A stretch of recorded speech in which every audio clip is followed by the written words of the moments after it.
Assalamualaikum warahmatullahi wabarakatuh. Hello everyone, my name is Marcus Sabiran with student ID number 2024-32027. In this video, I will explain my practical report for neural network and Q-learning. Okay, let's start with the neural network practicum. I use the dataset, diabetes dataset with 16 simple features and one target column indicating whether the patient is positive or negative. First, I import the libraries I need: pandas for handling dataset, MP for numerical operation, and matplotlib and seaborn for visualization. Then I load the dataset using read_csv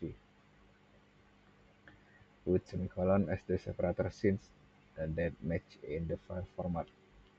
Next, I did the dataset.info to check the data types and confirm there were no missing values, and dataset.describe to see the statistical summary of each features, and I also check for missing value directly with dataset.install.sum and confirm the dataset was clean.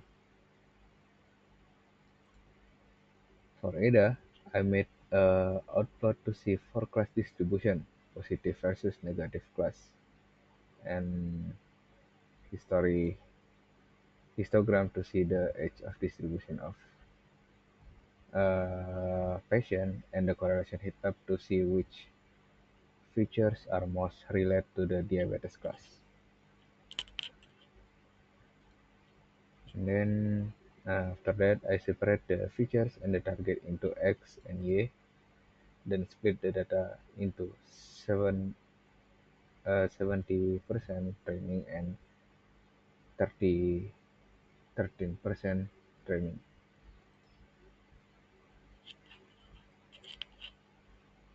And for the model, I use the MLPC classifier with a hidden layer structure of 150 150 neurons, and I use grid search CV to search for the best combination of activation function, solver, and learning rate.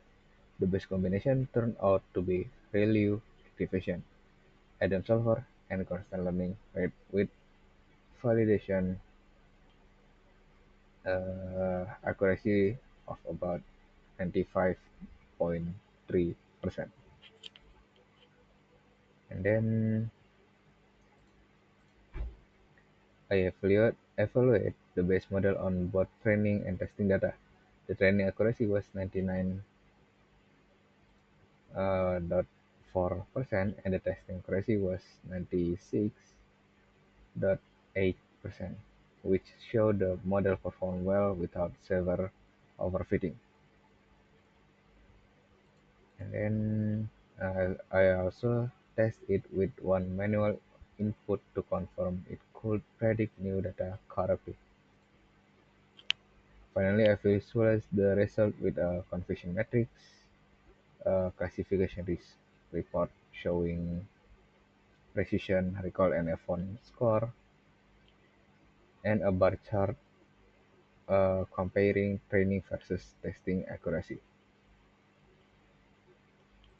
Okay. Now for the Q-learning practicum, I built a more advanced maze than the basic example, a 7x7 grid instead of 4x4, and I add trap cell in addition to walls, which give a negative reward if the agent steps on them. Okay, I structure the environment as a Python called maze, which store in grid layout has a step function that determines the next state and reward based on the action take.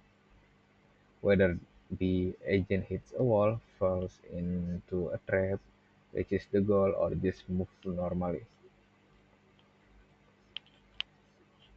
And then I initiate the key table of 0 with 49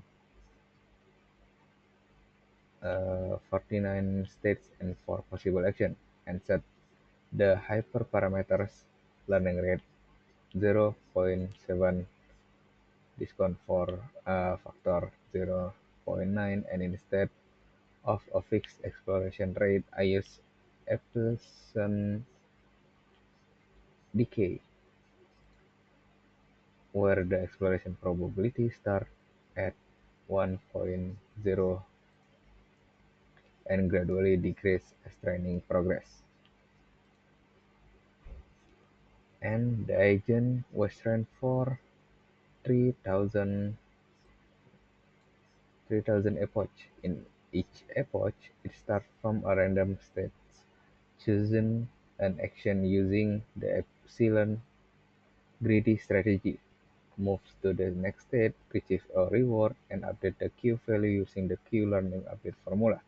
This continues until it reaches the goal or hits the step limit. After training, I plot the learning curve, which shows the total reward per epoch, starting mostly negative due to random exploration, then stabilizing at positive value as the agent learns. I then extract the optimal path by always choosing the action with the highest Q value and visualize it directly on the maze grid, showing the path the from start to goal while avoiding traps. This is traps, and this is the goals, and this is the paths. Lastly, I create a heat map of the maximum states, uh, heat map of maximum Q values across all states, and a policy map showing arrows for the best action at each cell, which confirm the agent successfully learned a consistent policy toward the goal. Okay, I think that's all of my explanation. Thank you for watching. Assalamualaikum warahmatullahi wabarakatuh.